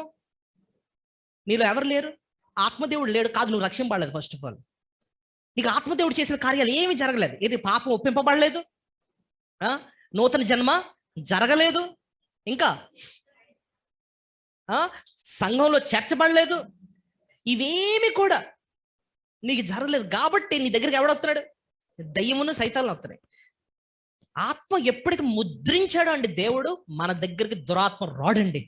అసలు నాకు ఆ మాటే భలే సంతోషం వేసిందండి నిజంగా. నీ మీదకి ఎందుకు వస్తారు అసలు దయ్యం? నీ ఇంటి దరిదాపుల్లో కూడా రాడు. యోబుని టచ్ చేయడానికి సైతాన్ గడు ఎవరు పర్మిషన్ అడిగాడు చెప్పండి? దేవుని దగ్గరకు వచ్చి, ఇదిగో నువ్వు ఆయన చుట్టూ ఏం వేసావు? కంచేసావు. అంటే ఆ కంచె అంటే ఏంటనుకుంటున్నారు? ముద్ర వేసావు నువ్వు. ఇంకా నేనే వెళ్తానండి ఆయన, ఏం ముట్టుకోగలను నేను ఆయన్ని అంటున్నాడు అనమాట. సో ఇప్పుడు మనం సైతానికి అసలు భయపడొచ్చా? దయ్యాలకు అసలు భయపడొచ్చా? భయపడ అవసరం లేదు. ఎందుకంటే దేవుడు ఆల్రెడీ మన మీద ఏం వేసాడు? ముద్ర వేసేసాడు. అసలు ఈ విషయం అర్థం చేసుకుంటేనే మనకి ఎంత ధైర్యం రావాలో. దురాత్మలకు అసలు భయపడం అవసరం లేదు మనం. ఎందుకంటే దేవుని ముద్ర నా పైన ఉంది, స్టాంప్, నేను ఆయన సొంతం. ఆత్మదేవుడు నా మీద ముద్రగా ఉన్నాడు, శత్రువు నన్ను టచ్ చేయలేడు ఆయన. నెక్స్ట్, ఆత్మదేవుడు మనపై ముద్ర ఉండడం అండి మనకు ఒక భరోసాని ఇస్తుంది అండి, ఒక గ్యారంటీని ఇస్తుంది. ఏంటో తెలుసా గ్యారంటీ? మనం ఖచ్చితంగా పరలోకంకి వెళ్తాం. ఖచ్చితంగా పరలోకం. ఎక్కడ రాస్తుంది ఆ మాట? ఎఫ్ఎస్సి పత్రిక 4వ అధ్యాయము 30వ వచనం. ఎఫ్ఎస్సి 4:30 చాలా కీలకమైన వచనాలు, మీరు నోట్ చేసుకోవాలి. దేవుని పరిశుద్ధాత్మను దుఃఖపరచుకుడి, విమోచన దినము వరకు ఆయన యందు మీరు ముద్రింపబడి. విమోచన దినము వరకు ఆయన యందు మీరు ముద్రింపబడి. ఈ ముద్ర ఎంతకాలం వరకు ఉంటుందటండి? మీరే చెప్పాలి. విమోచన దినం వరకు. విమోచన దినం అంటే అర్థం ఏంటి? విమోచన దినం అంటే అర్థం ఏంటో తెలుసా? మనం పరలోకంకి వెళ్ళే దినం. పరలోకంకి ఎప్పుడు వెళ్తాం? రాకడ వరకు బ్రతుకుంటే అలాగే వెళ్తాం, లేదా మనం మరణించి పరలోకం వెళ్తాం. అప్పుడు అంటే మనం పరలోకంకి వెళ్ళే వరకు కూడా మనకు ముద్రగా ఎవరు ఉంటారట? ఆత్మదేవుడు ఉంటాడు. ఇప్పుడు మీరు పార్సిల్ పంపించాలండి, ఇక్కడ నుంచి ఢిల్లీ వెళ్ళాలి పార్సిల్. మీ పార్సిల్ ఇచ్చిన వెంటనే డిటిడిసి కూడా ఏదో మొత్తం మీద దానికి సీల్ వేసి ముద్ర వేసేసాడు. ముద్ర వేసాడంటే మీకు భరోసా ఏంటి? సీల్ వేసారు కాబట్టి ఖచ్చితంగా నేను అనుకున్న ప్లేస్కి, డెస్టినీకి అది వెళ్ళిపోద్ది. ఆ సీల్ ఉంది కాబట్టి అది మన ధైర్యం. ఆత్మదేవుడు ముద్రగా వేసాడు కాబట్టి ఒక భరోసా ఏంటంటే, నేను మరణించిన దేవుడు మనల్ని తిరిగి లేపుతాడు, ఆయన రాజ్యానికి తీసుకెళ్తాడు. ఆ విమోచన దినము వరకు కూడా ఆ ముద్ర నాకు తోడుగా ఉందన్న అర్థం. ఆ సీలింగ్ అంత గొప్పదండి. సో ఆత్మదేవుని కార్యాలు మీకు అర్థమవుతున్నాయా? ఇదండి ఆత్మదేవుని చేసే కార్యాలు మనలో. ఇంకా ముందుకెళ్దాం. ఈ ఆత్మదేవుడు ఇంకేం చేస్తాడండి అంటే, సర్వ సత్యములోకి మనల్ని నడిపిస్తాడు. ఏం చేస్తాడట? సర్వ సత్యములోకి మనల్ని నడిపిస్తాడు. యోహాను సువార్త 16వ అధ్యాయము 13వ వచనం. యోహాను సువార్త 16వ అధ్యాయము 13వ వచనం. అయితే ఆయన అనగా సత్య స్వరూపి అయిన ఆత్మ వచ్చినప్పుడు మిమ్మును సర్వ సత్యములోనికి నడిపించును. ఆయన తనంతట తానే ఏమీ బోధింపక వేటిని వినునో వాటిని బోధించి సంభవింపవు సంగతులను మీకు తెలియజేయను. సో ఆత్మదేవుడు ఇక్కడ ఏం చేస్తాడు? సర్వ సత్యములోనికి నడిపిస్తాడు. చెప్పండి, సర్వ సత్యం. సర్వ సత్యం అంటే ఏంటి? సర్వ సత్యమా? సర్వ సత్యం అంటే అర్థం ఏంటి? దేవుడు మనకు ఎంత చెప్పుదాం అనుకున్నాడు, మొత్తం ప్రతి సత్యాన్ని దేవుడు నీకు నాకు ఏం చేస్తాడు? ఆయన బోధిస్తాడు. ఆత్మదేవుడు మన దగ్గర ఉండి అవి మనకు నేర్పిస్తాడు. ఇప్పుడు ఇంకో విషయం, ఆత్మదేవుడు మనకి ఈ దినం సహాయం చేస్తాడు కాబట్టి ఈవేళ మనం ఎవరి గురించి నేర్చుకుంటున్నాం? ఆత్మదేవుని గురించి ఆయనే మనకి ఈ సత్యాల్ని నేర్పించకపోతే నాకు అర్థమవు, నేను చెప్తే మీకు కూడా అర్థం కావు. నేను చదివినప్పుడు ఆత్మదేవుడు నాకు నేర్పించాడు, ఇప్పుడు నేను మీకు నేర్పిస్తా ఉంటే మీకు కూడా అవి అర్థమవుతున్నాయి లేవా? అర్థమవుతున్నాయి. ఎందుకు అర్థమవుతున్నాయి? నేను చాలా మంచి టీచర్ని కాబట్టి కదా? కాదు, ఆత్మదేవుడు మనకు సర్వ సత్యములకు మనల్ని ఏం చేస్తున్నాడు? నడిపిస్తున్నాడు ఆయన. సో ఈ దినం ప్రభుని స్తుతించాలంటే ఈ యొక్క మంచి కారణం చాలండి. ఏమన్నా, దేవా నా జీవితంలో ఎప్పుడు ఇలాంటి అర్థం చేసుకోలేను నాయన, కానీ ఎంత సత్యాలు ఆత్మదేవుడు నాలో ఉండి ఇన్ని గొప్ప కార్యాలు చేస్తారన్న విషయాన్ని నాకు అర్థం చేయిస్తున్నావే, అందుబట్టి నీకు ఎన్నో వందనాలు. సర్వ సత్యములకు ఆయన మనల్ని నడిపిస్తాడు. ఇంకోటి తెలుసా అండి, ఆత్మదేవుడు ఇంకొక మంచి విషయం చేస్తాడు. ఏంటంటే బోధించడమే కాదట, మళ్ళీ జ్ఞాపకం కూడా చేస్తూ ఉంటాడట. ఎక్కడుంది తెలుసా ఆ మాట? యోహాను సువార్త 14వ అధ్యాయం చూడండి. యోహాను సువార్త 14వ అధ్యాయం 26వ వచనం. యోహాను సువార్త 14వ అధ్యాయము 26.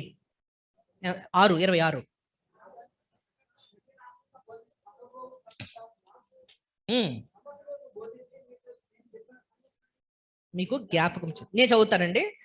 ఆదరణకర్త అనగా తండ్రి నా నామమున పంపబోవు పరిశుద్ధాత్మ సమస్తమును మీకు బోధించి నేను మీతో చెప్పిన సంగతులన్నిటిని మీకు జ్ఞాపకం చేస్తాడు. బోధించడమే కాదు, మనకి జ్ఞాపకం చేయాలి. బోధించడం, జ్ఞాపకం చేయడం డిఫరెన్స్ ఏంటండి? ఈ దినం మనం బోధ వింటున్నాం, సో బోధించేది ఎవరు? ఆత్మదేవుడు. మరి జ్ఞాపకం ఎప్పుడు అవసరం? జ్ఞాపకం చేయడం ఏంటి? చూడండి, మన జీవితంలో ఏదో ఒక టైం వస్తుంది, కష్టం టైం వస్తుంది, లేకపోతే మనసు బాగోదన్నమాట, లేకపోతే ఎలాంటి నిర్ణయాలు తీసుకోవాలో అర్థం కాదు, లేకపోతే చాలా క్లిష్ట పరిస్థితుల్లో ఉంటాం. ఆ టైంలో ఏ వాక్యం ద్వారా మిమ్మల్ని ఆదరించాలో ఎవరికి తెలుసు? పాస్టర్ గారుగా, ప్రభువుగా తెలుసు. ఆ మాటను మనకి జ్ఞాపకం చేస్తూ ఉంటాడండి. ఇదిగో నువ్వు ఫలానా మొన్న ఆదివారం ఈ మంచి వాక్యం విన్నావు కదా, నువ్వు మర్చిపోయావా? గొప్ప విషయం ప్రభు నీకు నేర్పించాడు కదా, మరి ఎందుకు కృంగిపోతున్నావు అని చెప్పి ఎప్పుడో విన్న విషయాలు మనకి ఏం చేస్తాడట? ఆయన జ్ఞాపకం చేస్తూ ఉంటాడు. అమ్మ బాబా, ఈ మాట వింటే నాకే ఆశ్చర్యం వేస్తుంది. ఏదో మనమైతే మర్చిపోతాం, ఎందుకంటే మన నైజం ఏంటి చెప్పండి? మర్చిపోతాం. ఇప్పుడు చక్క తినేస్తాం, బయటికి వెళ్ళి మర్చిపోతాం. ఆత్మదేవుడు అలా కాదు, మనకి ఏదైతే నేర్పించాడో ఆయన సమయం వచ్చినప్పుడు ఆ విషయాలు మనకి ఏం చేస్తూ ఉంటాడంటే ఆయన జ్ఞాపకం చేస్తూ ఉంటాడు. ఒకసారి ఒక అబ్బాయి పరిశుద్ధత గురించి, పాపం గురించి, పాపం ఎంత భయంకరమైందో వాక్యం విన్నాడట. ఒకరోజు ఆ అబ్బాయి ఏదో ఫ్రెండ్స్తో రూమ్లో ఉంటే వాళ్ళందరేమో ఒక వ్యభిచారం తీసుకొచ్చారట ఇంటికి. తీసుకొస్తుంటే ముందు అతనికి అందరికి క్రొత్త ప్రపంచం, ఇదేంటో ఎలా తీసుకొచ్చారు ఏంటి అంటే వాళ్ళేమో ఎంజాయ్ చేస్తున్నారు. ఆ టైంలో లోపల నుంచి ఆత్మదేవుడు, నీకు గుర్తుందా, నీకు మొన్నే కదా వాక్యం వినిపింపజేశాను, ఏంటి పాపం నుంచి పారిపోమని చెప్పాను కదా, ఇక్కడ ఉంటే నువ్వు పాపంలో పడిపోతావు, వెళ్ళిపోయి ఇక్కడ నుంచి అనేటప్పటికి ఆ వాక్యం ఎప్పుడైతే జ్ఞాపకం వచ్చిందో తలుపులు తీసుకొని పారిపోయాడు బయటికి. సో అతనికి అలా పారిపోవడానికి గల కారణం ఏంటి చెప్పిన? ఆత్మదేవుడు అప్పుడు ఏం చేశాడు? ఆ వాక్యాన్ని ఏం చేశాడు? జ్ఞాపకం చేశాడు. That's how it works. ఇదంతా కూడా లోపల నుంచి ఆత్మదేవుడు చేస్తున్న కార్యం అండి. సో ఇక్కడ మనం నేర్చుకున్న 7వ విషయం ఆత్మ గురించి ఏంటంటే, ఆయన మనకు ఆ వాక్యాన్ని ఏం చేస్తాడు? జ్ఞాపకం చేస్తాడు. సర్వ సత్యంలోకి నడిపిస్తూ ఉంటాడు, బోధిస్తూ ఉంటాడు, జ్ఞాపకము చేస్తూ ఉంటాడు. ఇదే కోణంలో ఉన్న ఇంకో వచనాన్ని చూపిస్తాను. 1 కొరింథీ 12వ అధ్యాయము. 1 కొరింథీ 12వ అధ్యాయము 13వ వచనం. 1 కొరింథీ 12:13. 1 కొరింథీ 2వ అధ్యాయం 12. 1 కొరింథీ 2వ అధ్యాయము 12వ వచనం. దేవుని వలన మనకు దయచేయబడిన వాటిని తెలుసుకొనుటకై మనము లౌకికాత్మను కాక దేవుని యొద్ద నుండి వచ్చు ఆత్మను పొంది ఉన్నాము. మనుష్య జ్ఞానము నేర్పు మాటలతో కాక ఆత్మ సంబంధమైన సంగతులతో సరిచూచు ఆత్మ నేర్పు మాటలతో వీటిని గూర్చి మేము బోధించుతున్నాం. ఇక్కడున్న మాట 13 వచనం చివరిలో ఏముంది? ఆత్మ నేర్పు మాటలు ఉన్నాయా? చదవండి, మీరు ఆ మాట చదవండి. ఆత్మ నేర్పు మాటలతో వీటిని గురించి మేము బోధించున్నాం. సో భక్తుడు అంటున్నాడు, మేము బోధిస్తున్నాం అంటున్నాడు, కానీ మాకు నేర్పిస్తుంది ఎవరు? ఆత్మ నేర్పు మాటలు. సో ఈ వచనాలన్నీ కూడా మనకు నేర్పిస్తున్న ఏంటంటే, ఆత్మదేవుడు మనల్ని సర్వ సత్యములోకి మనల్ని నడిపిస్తాడు. అవసరానికి ఆయన సత్యాన్ని మనకి బోధిస్తాడు, జ్ఞాపకం కూడా చేస్తూ ఉంటాడు. ఈ నెక్స్ట్ అంటే ఈ పాయింట్ మీద కొంచెం లోతుగా చెప్దాం అనుకుంటున్నాను. చాలా మంది ఆత్మాభిషేకం అన్న మాట ఉపయోగిస్తారు. ఏంటంటారు? ఆత్మాభిషేకం. ఆత్మాభిషేకం అంటే ఏంటండి? ఫస్ట్ ఆత్మాభిషేకం. తైలాభిషేకం అంటే ఏంటి? తైలం తీసుకొచ్చి నెత్తి మీద పోస్తే దాన్ని ఏమంటారు? తైలాభిషేకం. పాలాభిషేకం చేస్తారు అంటే అర్థం ఏంటి? పాలు తీసుకొచ్చి నెత్తి మీద వేస్తారు. ఈ మధ్యన సినిమా యాక్టర్లకు కూడా ఇంకా పాలాభిషేకం, అన్ని అభిషేకాలు చేస్తున్నారు. అంటే మీకు ఆ మాట ఏంటో అర్థం చేయించడం చెప్తున్నా. అభిషేకం అంటే ఏంటి? పైనుంచి పోయడం కదా. కానంట రక్షింపబడిన మనకు దేవుడు ఆత్మను అభిషేకంగా ఇచ్చాడట. అది ఎక్కడ రాస్తుంది? 1 యోహాను 2:20. 1 యోహాను 2:20. అది ఏ అభిషేకం పొందాం?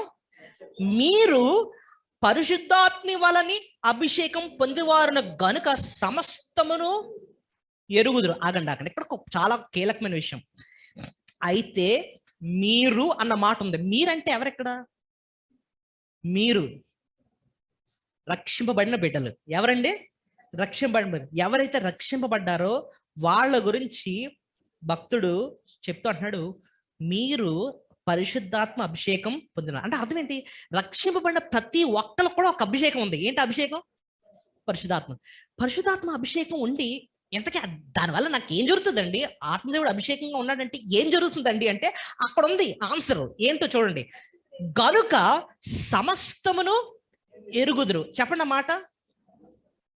అంటే అర్థం ఏంటి?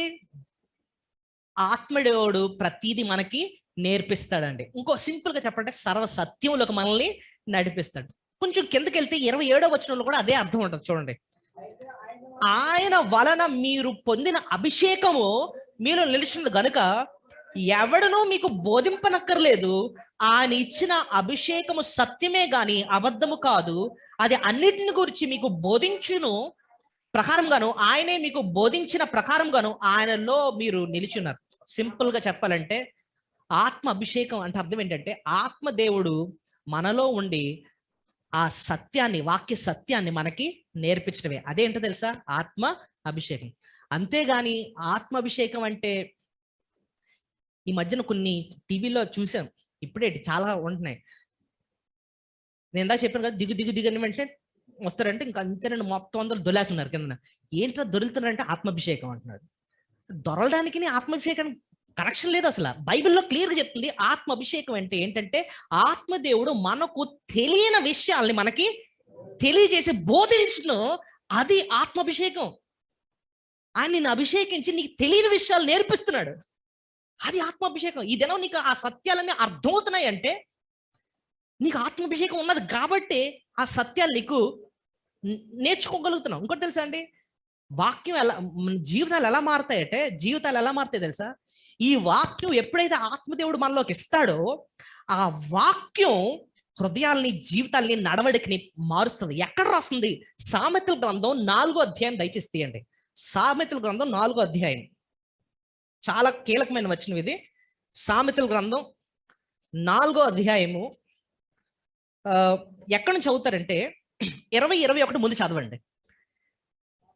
నా కుమారుడా, నా మాటలు ఆలకింపుము, నా వాక్యములకు నీ చెవి యొగ్గుము, నీ కన్నుల ఎదుటి నుండి వాటిని తొలగిపోనీయకము, నీ హృదయమందు వాటిని భద్రము చేసు. ఆగండి, 21 వచనంలో హృదయంలో ఏం దాచుకోమని చెప్తున్నాడు? వాక్యం దాచుకో, అంటే చెప్పిన వాక్య సత్యాల్ని దాచుకో అని చెప్తున్నాడు.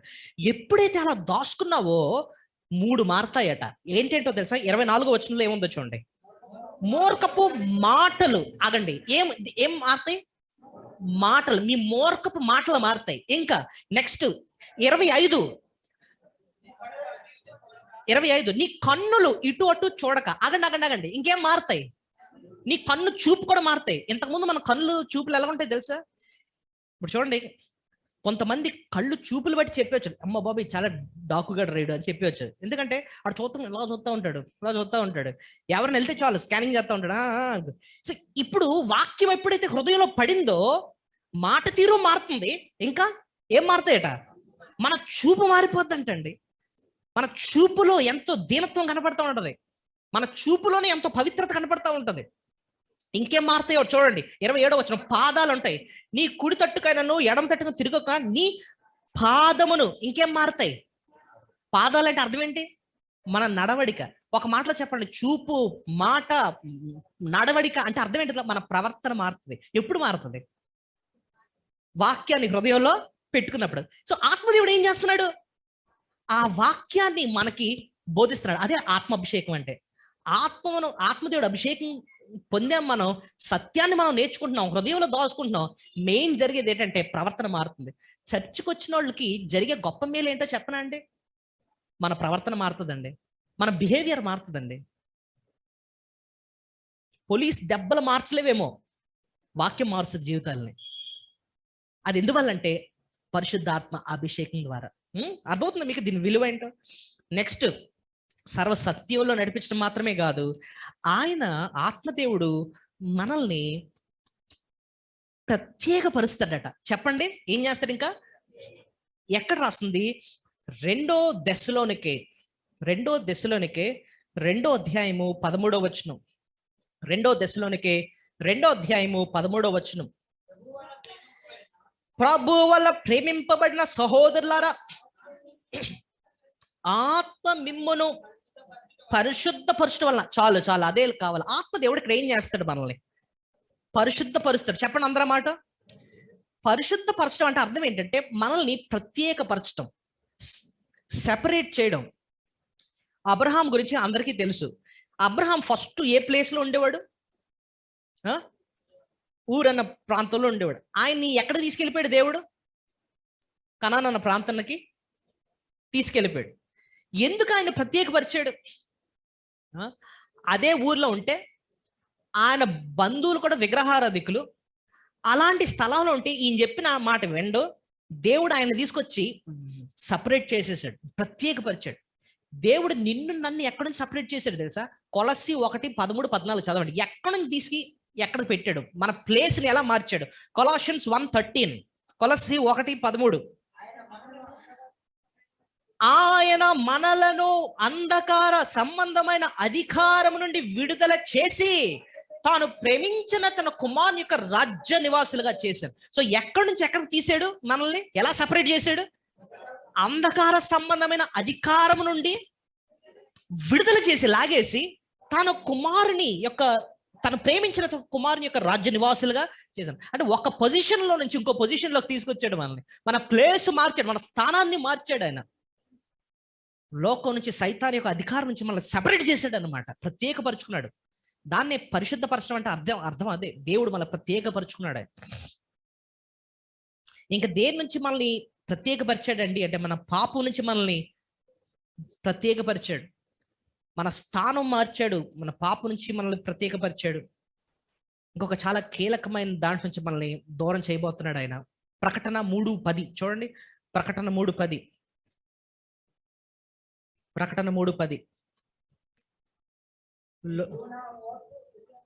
నీవు నా ఓర్పు విషయమైన వాక్యం కలిగినడు కనుక భూ నివాసులను శోధించుటకు లోకమంతటికి మీదకి రాబో శోధన కాలంలో నేను నిన్ను కాపాడు. ఈ మాటలకు అర్థం ఏంటో తెలుసండి? లోకమంతటి మీదకి రాబో శోధన కాలం అంటే ఏంటంటే లోకమంతటి పైన ఒక తీర్పు రాబోతుంది, శిక్ష రాబోతుంది, అగ్ని కురవబోతుంది. ఇప్పుడు వర్షం కురుస్తుందండి, రేపు ఉదయం ఇదే భూమి మీద ఏం కురుస్తుంది తెలుసా? అగ్ని కురుస్తుంది. సొదొమ గొమొర్రా పట్టణాన్ని కాల్చేటప్పుడు దేవుడు ఒక కుటుంబాన్ని బయటికి లాగాడు. ఎవరి కుటుంబం? లోతు తన కుటుంబాన్ని ఏం చేశాడు? లాగి వెంటనే ఏం జరిగింది? సొదొమ గొమొర్రా పట్టణం అగ్ని గంధంగా కురిచి మొత్తం అంతటి కాల్చేసింది. సేమ్ థింగ్ దేవుడు ఈ భూమి పైన చేయబోతున్నాడు. ఆయన సంఘాన్ని ఈ భూమి పై నుంచి ఇలా లాగి వెంటనే ఏం కురుస్తుంది? భూమి మీదకి అగ్ని కురుస్తుంది అనమాట. దేవుడు శిక్ష రాబోతుంది. అయితే ప్రభు అంటాడు, ఆ శిక్ష కాలంలో నువ్వు మాత్రం ఉండవు, నిన్ను కాపాడుతాను, నిన్ను బయటకు లాగేస్తాను. సో ఆత్మదేవుడు మనల్ని పరిశుద్ధపరచడం అంటే, అర్థమైన ప్రత్యేకపరచడం అంటే ఏంటంటే, మనల్ని ముందు సైతాన్ యొక్క అధికారం నుంచి లాగాడు, ఆయన రాజ్య నివాసులుగా చేశాడు. మన పాప స్వభావం నుంచి మనల్ని విడుదల చేశాడు. అంతేకాకుండా ఈ లోకానికి రాకపోయే ఉగ్రత నుంచి కూడా మనల్ని తప్పిస్తున్నాడు. ఇంకా అనేక విషయాలు ఉన్నాయి అర్థం చేసుకోవటానికి. ఇంకొక 2 విషయాలు క్లుప్తంగా చెప్పి ముగిస్తాను. ఫిలిప్పీ పత్రిక 3:3, ఫిలిప్పీ పత్రిక 3:3. ఆయన ఎక్కడ ఆత్మదేవుడు ఏం చేస్తాడో చూడండి. ఎందుకనగా శరీరమును ఆస్పదము చేసుకొనక దేవుని యొక్క ఆత్మ వలన ఆరాధించుచు, క్రీస్తు యేసునందు అతిశయపడు. మనమే సున్నతి ఆచరించు. ఆత్మ వలన డాష్ ఏంటది? ఆత్మ వలన ఆరాధించుచు. చెప్పండి ఆ మాట. ఆత్మ వలన. ఇప్పుడు మనం ఏం చేయబోతున్నాం? కాసేపట్లో ప్రభుని ఆరాధిస్తున్నాం, స్తుతిస్తున్నాం. ఆరాధన అంటే అర్థం ఏంటంటే, దేవుణ్ణి ఎంతో విలువగా ఎంచుకొని ఆ విలువైన మనసుతో స్పందించడం ఏంటో తెలుసా? దేవా, ఎంత గొప్ప దేవుడువా నువ్వు, నాలో ఉన్నావా, నాలో ఇంత గొప్ప కార్యం చేసావా, నన్ను ఇలా రక్షించుకున్నావా, ఆత్మదేవ నువ్వు నాలో ఉండి ఇలాంటి కార్యాలు చేస్తున్నావా అని చెప్పి అర్థం చేసుకొని, ఆ విలువను అర్థం చేసుకొని నోటితో వ్యక్తపరచడమే ఆరాధన. అయితే అది ఎలా జరుగుతుందంటే ఆత్మ వలన ఆరాధన. సో ఈ దినం మనం ఆరాధించాలంటే కూడా మనలో ఆ మనసును తీసుకొచ్చేది ఎవరట? ఆత్మదేవుడు. ఆత్మదేవుడు ఆత్మ వలన ఆరాధన. ఇంకోటి అపోస్తుల కార్యంలో 1:8. ఇక్కడ ఆత్మదేవుడు చేసే కార్యం ఏంటి? అపోస్తుల కార్యంలో 1:8.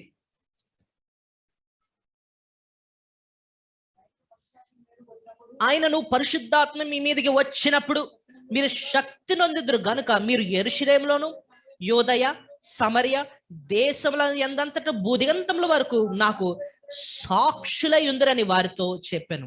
సో ఆత్మదేవుడు మనలోకి వచ్చిన తర్వాత మనం ఎలాగ ఉండగలుగుతామంట? సాక్షులు. చెప్పండి, సాక్షులు అంటే ఏంటి అర్థం? సాక్షులు ఎక్కడ ఉంటారండి? సాక్షులు కోర్టులో ఉంటారండి. సాక్షి పని ఏంటండి? కోర్టుకి వెళ్ళారు ఎప్పుడన్నా? సిస్టర్ గారు కోర్టులో ఉంటారు కదా.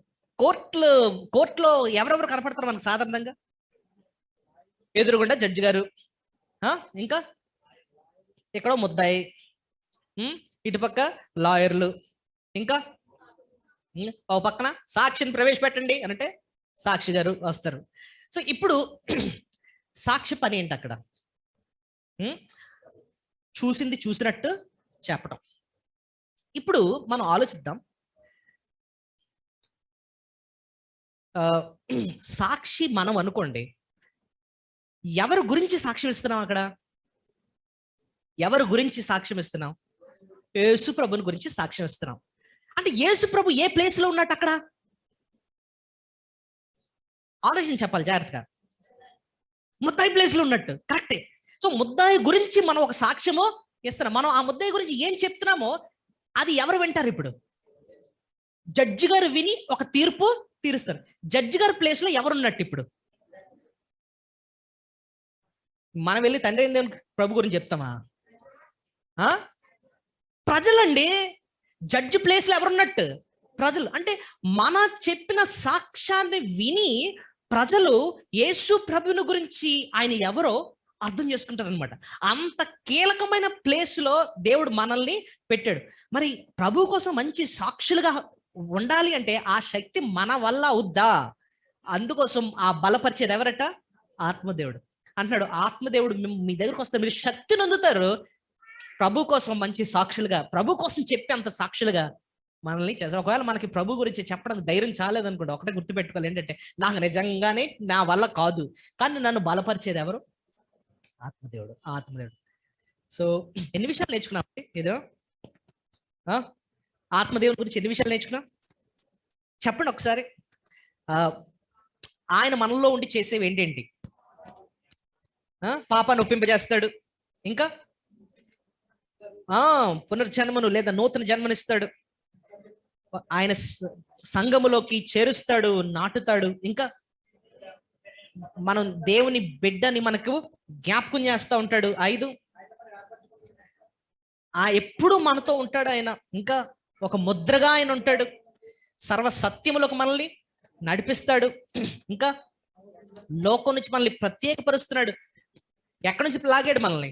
సైతాన్ యొక్క అధికారం నుంచి మనం లాగి తన కుమారుని రాజ్యంలో చేర్చాడు, పాపం నుంచి దూరపరిచాడు, ఈ లోకానికి రాబోయే ఉగ్రత నుంచి కూడా మనల్ని తప్పించబోతున్నాడు ఆయన.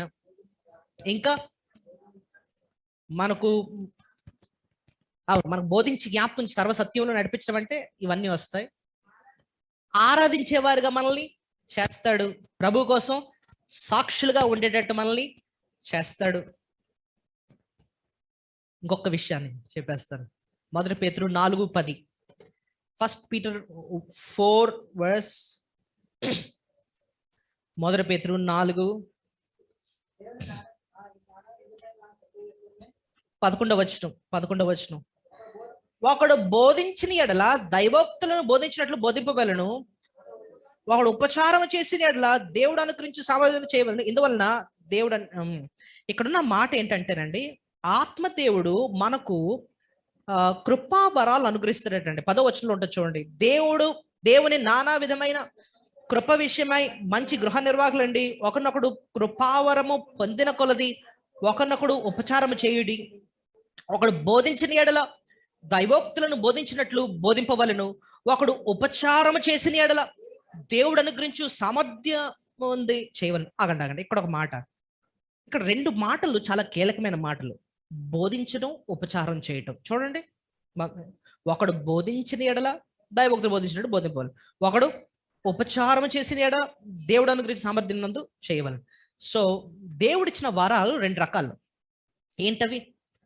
బోధించడం, ఉపచారం అంటే పరిచరించడం. రెండిట్లో ఏది ఎక్కువ అండి అంటే 2 సమానమే, విలువగానే దేవుడు అనుగ్రహిస్తున్నాడు ఆ వరాలని. సో కొంతమందికి బోధించే వరాన్ని ఇస్తాడు, వాళ్ళు చక్కగా వాక్యాన్ని ఏం చేస్తారు? బోధిస్తారు. ఇప్పుడు మన సంఘంలో ఉన్నారు, చాలా మంది ఉన్నారు మంచి టీచర్స్, చక్కగా వాక్యం చెప్తారు.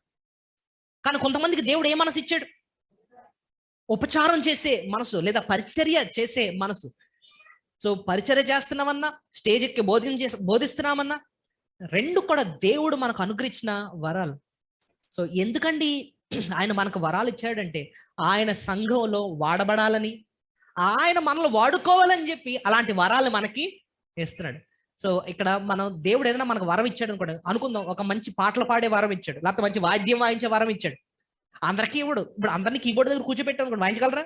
వాయించలేదు. దేవుడు అందరికీ ఇవ్వడు వరం, కొంతమందికి ఇస్తాడు. కొంతమందికి మంచి స్వరాన్ని ఇస్తాడు, పాటలు పాడే వరం ఇస్తాడు. కొంతమంది చక్కగా పరిచర్య చేసే మనసు, వాళ్ళ మందిరంకి వచ్చిన దగ్గర మనసు అంతా ఎలా ఉంటుందంటే, ఏం పని చేయను, ఏది సరిగ్గా లేదు, ఏది చక్క పెట్టను, ఇదే మనసు ఉంటూ ఉంటుంది అనమాట వాళ్ళకి. అంటే ప్రతి ఒక్కరికి ఉండదు, కొంతమందికి ఆ మనసు ఉంటుంది. ఆ మనసు అంతా ఎవరిస్తారు చెప్పండి? దేవుడే ఇస్తాడు. సో ఒకవేళ దేవుడు ఆ మనసు మనకి ఇచ్చాడు అనుకోండి, మనం ఏం చేయాలి? సామర్థ్యం కొలిది చేయాలట. అంటే అర్థం ఏంటి? సామర్థ్యం కొలిది అంటే దేవుడు ఎంత శక్తి ఇచ్చాడో, గివ్ యువర్ బెస్ట్ అన్నమాట. ఇప్పుడు నేను వాక్యం చెప్పినప్పుడు కూడా ఎలా చెప్పాలి చెప్పండి? దేవుడు ఎంత సామర్థ్యం ఇచ్చాడు, ఎంత శక్తి ఇచ్చాడు, ఎంత జ్ఞానం ఇచ్చాడో, ద బెస్ట్ నేను వాక్యం చెప్పాలి. అలాగే ఒక పాట పాడినా, ఏది చేసినా, ఇప్పుడు మీ ఇంట్లో ఎవరన్నా పని చేస్తున్నారు అనుకోండి, బాగా చేయాలని కోరుకుంటారా, ఏదో పడితే ఏదో చేసేలే అమ్మా అని అంటారా? బాగా చేయాలనుకోండి, ఏదో చీపురుతో అలా దొరుకుతుంది అనుకోండి, ఏమంటారు? గట్టిగా ఇస్తారు, సరిగ్గా చేయడం డమ్ను అంటారు. మనమే పర్ఫెక్ట్ గా పని చేసేవాళ్ళని కోరుకుంటాం మనం. మరి దేవుని సన్నిధిలో మనం పరిచయం చేసేటప్పుడు దేవుడు మన దగ్గర నుంచి కూడా ఎలాంటి కోరుకుంటారండి? సగంగా సగం మనసుతో అయిష్టంగా చేయడం కాదట, మన సామర్థ్యం కొలిది దేవుడిచ్చిన గొప్ప ఆధిక్యత అన్నట్టుగా దేవుని పని చేస్తున్నానన్న గొప్ప సంతోషంతో సామర్థ్యం కొలిది మనం చిన్న పనైనా పెద్ద పనైనా దేవుని పని చేస్తుండాలండి. నిజంగా దాన్ని బట్టి దేవుడు మనల్ని ఏం చేస్తాడు? నిజంగా ఆశీర్వదిస్తాడు. నిజంగా ఆత్మదేవుడు మనలో ఇన్ని కార్యాలు చేస్తున్నాడు కాబట్టి వీటన్నిటిని బట్టి మన ప్రభుని ఏం చేద్దాం? ఆరాధన. దయచేసి అందరం ఆకరించండి.